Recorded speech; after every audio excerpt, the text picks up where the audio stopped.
नमस्कार सांग माने जय जगन्नाथ केमिति अछंदी भल अछंदी ना मु भी एठी भलरे अछि। चलंतु एबे जिबा मोर ओडे नुआ ब्लॉग को मु आपनको स्वागत जनाउछि। वीडियोटा मु आरंभ करिया पूर्वरु मु मोर रिलेटिव माने फ्रेंड्स माने आ मो स्वामी कर रिलेटिव फ्रेंड्स माने को ए वीडियो माध्यम रे मु किछि कहइबा को जाउछि। जेते बेले मु यूट्यूब चैनल ले खोलिबि भाबिली स्वामी ए कहार स्वामी गले तू करि पारुनु नाइ करिवि देखिया चेष्टा करिबा स्वामी गले हो करे खोलिला बरे से तांको रिलेटिव्स मानु को तांको फ्रेंड्स मानु को मो रिलेटिव मो फ्रेंड्स मानु को कहिलु ए चैनल ला सपोर्ट करिया पई से पूरा जोरदार कहले हां आमे सपोर्ट करिवु आमे सब्सक्राइब लाइक सब करिवु जोर दे कहले करिले कि न करले किंतु आमु तो खुशी लागिला ना तांगे कहले आमु सपोर्ट करिए आमे मु लॉन्ग वीडियो जे प्रथम छाड़लीनी शॉर्ट वीडियो जेते बेले मु छाड़िली से रिलेटिव मानु कहूजी जदी भाई आपन माने जदी चैनल लागू सब्सक्राइबर करथेबे ताले मो वीडियो तो आपन बाकू जाउथिबो ना आपन देखुथिबे जदी लाइक दे करले होबनी बाहर लोक कौन कह रिलेटिव माने जदी फ्रेंड्स माने जदी तमे ठीक जदी साहाय्य न करियो सपोर्ट न करियो ताले हमें बाहर लोक कौन कहबो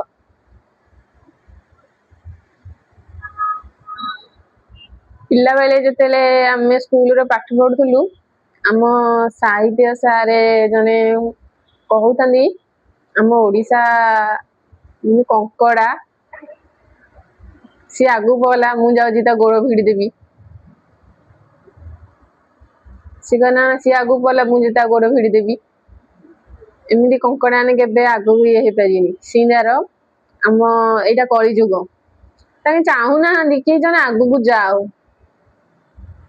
कौन सत कथा ना या भाबु चंदी ना निहादी भाबरे से भाबु देबे नहले किछि नहले गोटे लाइक दे करिवे ना अरे भाई बड़ बड़ यूजर मानु तो बेसी सपोर्ट करछो ताकर तो भलो वीडियो को देखुछो छोट छोट यूजर मानु काई देखुनो किछि तो लाइक न करो तो कोन कहया चाहू तो ताहा जम जानियो ना तुम जमर भी वीडियो को देखुनो कि लाइक करनो कि सपोर्ट करनो कोन भाई कोन आमे छोट यूजर माने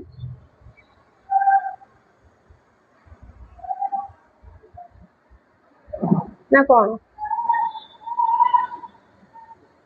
हो छाड़ा वीडियोटा को मु लॉन्ग करिया को चाहूनी मो पाखे भी सेते टाइम नाही हो न करो न सपोर्ट करो न साहाय्य करो जदि मु कष्ट करिथिबी ना दाले ऊपर ठाकुर अछंदी निहादी भाबरे मो कष्टर फल मते देबे तमे न करो सपोर्ट बड़ बड़ यूजर मानु करो छोट यूजर को तमे न बचारो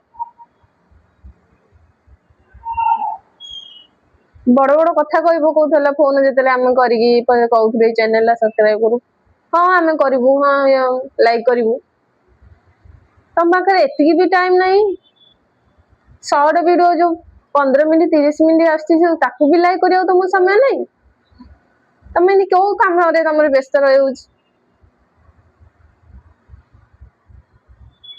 बड़ बड़ यूजर मनकर वीडियो देखिया पई टाइम अछि छोट यूजर मनकर वीडियो देखिया अपन पाखरे टाइम नहीं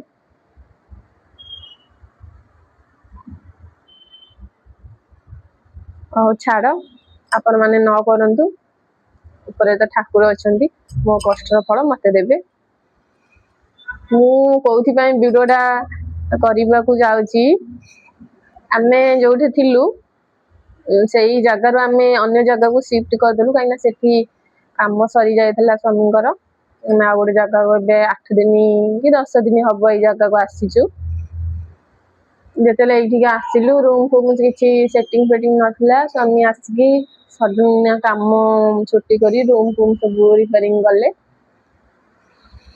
रूम रिपेयरिंग करला बरे राशन सामान भी हमर किछि सेठी सब सरी जायथला आमे भाबले शिफ्ट करबु कहि कि आ किछि सामान किनि नथलु एठी आसिला बरे ସ୍ୱାମୀ କହିଲେ ମୁଁ ମାର୍କେଟ ବି ଭଲରେ ଦେଖିନି କି ଯାଇନି, ଏପଟ ମାର୍କେଟ ଭଲ କି ଖରାପ ଆମେ ଜାଣିନି, ଆମେ ସଡନ ଯିବାନି, ଦିନେ 2 ଦିନ ଆଡଜଷ୍ଟ କରିବା, ତାପରେ କାହାକୁ ପଚାରି କାହାକୁ ଧରିକି ମାର୍କେଟ ଯିବା କହିଲେ।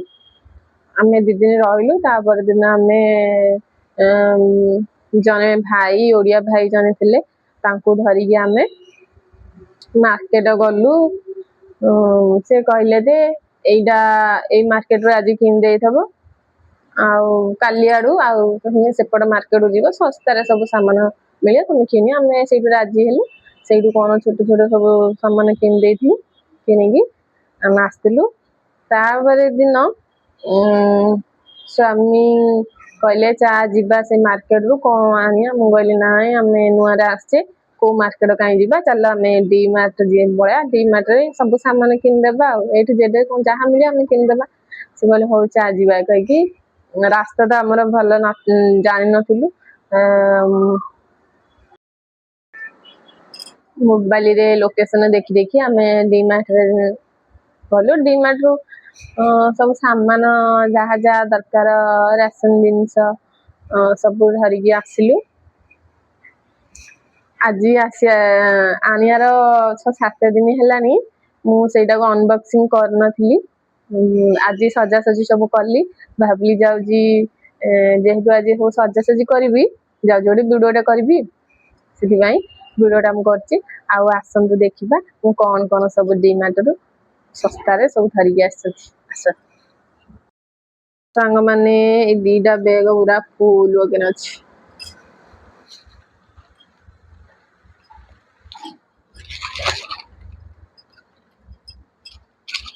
ଏଥିରୁ ଅଧା ଜିନିଷ ସବୁ ସାରବାର ହେଲାଣି,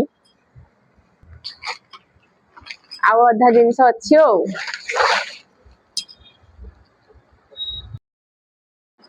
ପ୍ରଥମେ ଏଇ ଜିନିଷଟାକୁ ଆଗେ ଆରମ୍ଭ କରିବା।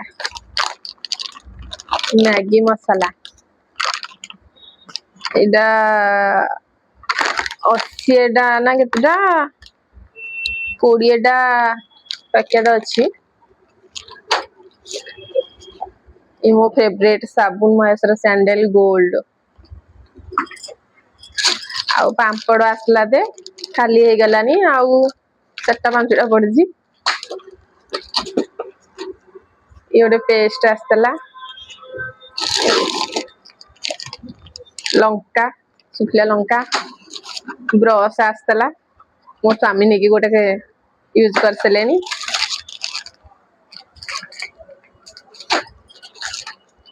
ଆଉ ଇଏ ହଉଛି ସୁଜି ସୁଜି,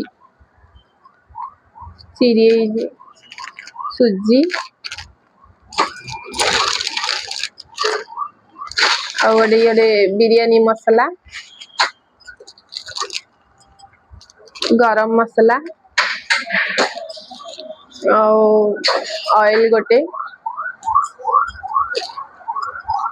ଭୀମ,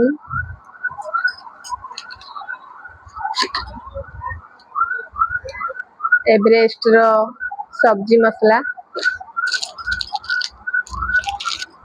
ଚିକେନ ମସଲା, ସଲ୍ଟ, ଧନିଆ ପାଉଡର, ଆଉ ହରଡ଼ ଜାଇ ଅଧ କିଲେ ହବ, ଜିରା ପାଉଡର, ଜିରା, ଆଉ ଫେସ୍ ୱାଶ, ଏ ତ ମୋର ଫେଭରେଟ ଫେସ୍ ୱାଶ,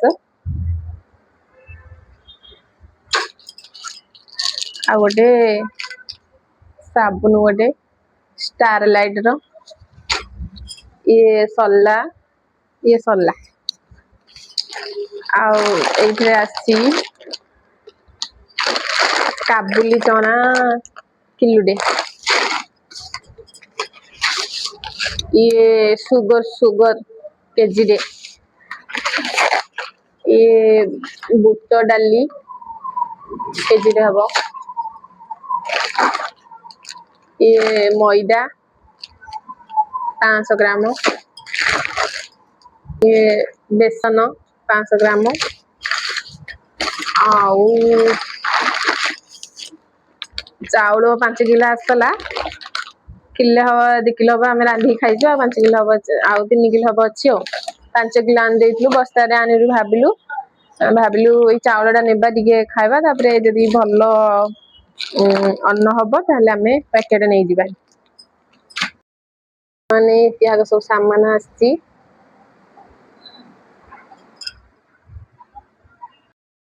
ଆହୁରି କିଛି କିଛି ମୁଁ ତେଲ ସୋରିଷ ତେଲ, ରିଫାଇନ ତେଲ ପ୍ୟାକେଟ ଆଣିଥିଲି, ତାକୁ ୟୁଜ କରିସାରିଲିନି। ଆଉ ଗୋଟେ ତାୱାଟେ ଆଣିଥିଲି। ଆଉ ଏଇଥିରୁ ଡାବା 4ଟା ଆଣିଥିଲି। 50 ଟଙ୍କା ନେଇଥିଲା, 4ଟାକୁ 50 ଟଙ୍କା ଆଣିଥିଲି ସାମାନ ପତ୍ର ରଖିକିରି। ଆଉ ଏମିତି ସବୁ ଆଣିଥିଲି କି ଏତିକି ସାମାନ ଆମର 2-3 ମାସ ପଳେଇବ। ଆମେ ଏମିତି ସବୁ ରାସନ ଆଣି ଦଉଛୁ 2,000 1500 ରାସନ ଆଣିଦେଲେ ଆମକୁ କମ ରେଟରେ ପଡିଯାଉଛି। ଆମର ବି 2-3 ମାସ ପଳେଇ ଯାଉଛି। ଆଉ ଏବେ ଆଣିଲୁ, ସବୁ ସଜାଡି ଥୋଇବି। ଆଉ 7 ଦିନ ହେଲାଣି ଆସିଲା ଦିନଠୁ ସିଲ ବ୍ୟାଗରେ ପେକିଂ ହେଇଥିଲା, ଯୋଉରା ଆମେ ସାରବାର ତେଲ ଆଉ ଆଉ କଣ କଣ ସବୁ ସାରବାର ହେଇଯାଇଛି। ଆଉ ଏତିକି ସବୁ ବ୍ୟାଗରେ ଥିଲା। ଭାବିଲି ଯାଉଛି ଆଜି ଅନବକ୍ସିଂ କରିବି ବୋଲି। ଆଉ ଏବେ ଟାଇମ ହେଲାଣି ସ୍ୱାମୀ ଆସିବାର, ଖାଇବେ। ଆଉ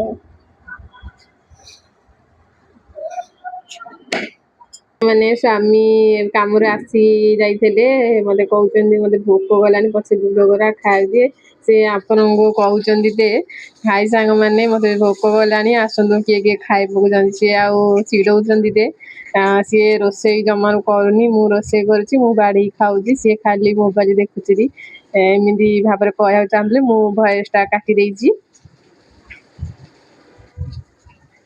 ସେ ସାଧା ଖାଉଛନ୍ତି। ଆମେ ଆଗେ ଯୋଉଠି ଥିଲୁ ଆମେ ସେଇଟା ସବୁଜ ପନିପରିବା, ଫ୍ରେଶ ପନିପରିବା ଆମେ ସବୁଦିନ ଖାଉଥିଲେ। କିନ୍ତୁ ଏଇଠିକି ଆସିଲା ଦିନଠୁ ଆମେ ସବୁଜ ପନିପରିବା ଖାଇନୁ। ଗୋଟେ ଥର ଆଣିଥିଲେ ସେତିକି, ସୋମବାର ଦିନ ଆଣିଥିଲେ ସେତିକି, ଆଉ ନହେଲେ ଆଣିନାହାନ୍ତି। ଆଇଁଷ ଦିନ ପଡିଯାଉଛି। ଏଇଠି ସ୍ୱାମୀ ଜୋର ଦେଇକି ମୁଁ କହୁଛି କିଛି ଆଣୁନଥିବ, ଖାଲି ରାନ୍ଧିକି ଥୋଇଥିଲେ ଖାଇବାର ଜାଣିଛ। ସାଙ୍ଗମାନେ ସ୍ୱାମୀ କାମରୁ ଆସିକି ଖାଇବାରେ ବସିଲେନି। ଆଜି ଯେହେତୁ ସାଧା ଗୁରୁବାର, ଆମେ ଏଇଠୁ ସିଫ୍ଟ କଲାଠୁ ଆମେ ସବୁଜ ପନିପରିବା ସେତେ ଖାଇପାରୁନୁ। ଯେହେତୁ ମାର୍କେଟ ଟା ଟିକେ ଲଙ୍ଗ ଏଇଠି ଅଛି, ଆମେ ଯୋଉଠି ଥିଲୁ ସେଇଠି ରେଗୁଲାର ସବୁଜ ପନିପରିବା ଖାଉଥିଲୁ। କିନ୍ତୁ ଏଇଠି ମାର୍କେଟ ସେତେ ଆମେ ଜାଣିନୁ ରାସ୍ତା କୁଆଡେ କଣ, ସେଥିପାଇଁ ଆମେ ଯାଇକି ପନିପରିବା ଟିକେ ଆଣି ପାରୁନୁ। ଆଉ ଆସ ଦେଖିବା ଆମର କଣ ରୋଷେଇ ହେଇଛି, କଣ ସବୁ ଖାଉଛନ୍ତି। କଣ ଦେଖେଇଲ? ଡାଲି ହେଇଛି, ପାମ୍ପଡ, ବାଇଗଣ, ଭାତ।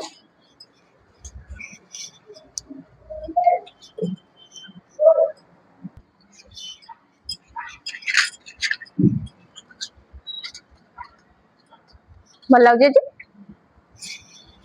ଆଇଁଷ ନହେଲେ ଅନ୍ନ ଯାଉନି ତାଙ୍କର।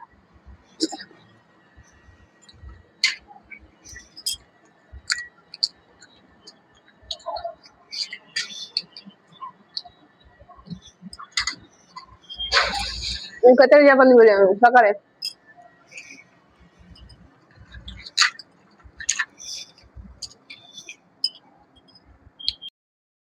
ସାଙ୍ଗମାନେ ସ୍ୱାମୀ ଖାଇକି ଟିକେ ରେଷ୍ଟ ନେଲେ, ରେଷ୍ଟ ନେଇକି ଯେତେବେଳେ 2ଟା ହେଲା ତାଙ୍କେ ଚାଲିଲେ କାମକୁ। ଆଉ ମୁଁ ବି ଯାଉଛି ଟିକେ ରେଷ୍ଟ ନେବି। ଆଉ ସାଙ୍ଗମାନେ ପୁଣି ଥରେ ମୁଁ ଆଉଥରେ କହୁଛି, ଭିଡିଓ ଟା ଆମର ଯଦି ଭଲ ଲାଗୁଥିବ ନିହାତି ଭାବରେ ଲାଇକ୍, ସେୟାର, ସବସ୍କ୍ରାଇବ କରିବେ। ରହିଲି, ଜୟ ଜଗନ୍ନାଥ।